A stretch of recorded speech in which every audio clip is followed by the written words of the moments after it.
Magandang araw. Ako po si Mark Lester Lirag. Ito po ang aking daily devotion. Um, Definition: define your God-given goals, na tinalakay po ni Pastor Russell Ocampo sa 365 Daily Devotion. Bible verse po natin ngayong araw ay galing sa Ephesians chapter 2 verse 10.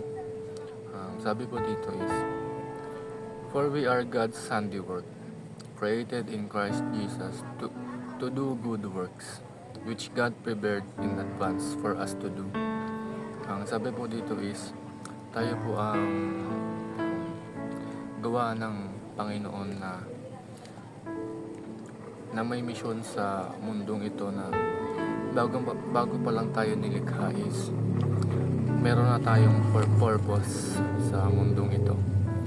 At ang unang teaching po is purpose. We are God's workmanship. Lahat tayo ay may purpose.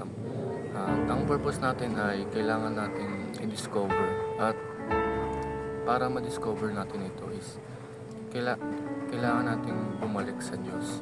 Lumapit tayo sa Kanya, kasi ang purpose natin ay nasa isip lang niya.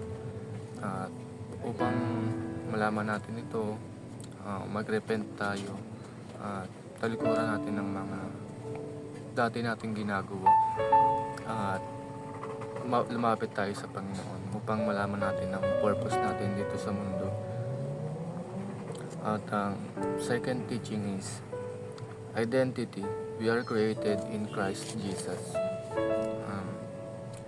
Once na tayo ay lumapit sa Panginoong Jesucristo, malalaman natin ang tunay na tayo, tunay na identity natin. At tayo ay, pag nalaman natin yung identity natin, tayo ay magiging new creation. Kasi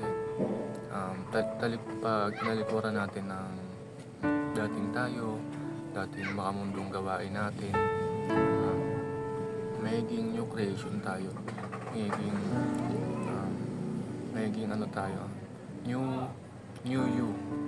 Magiging tagasunod ng Diyos. Kaya tinawag tayong Christians, kasi Christ followers tayo, mga Kristiyano.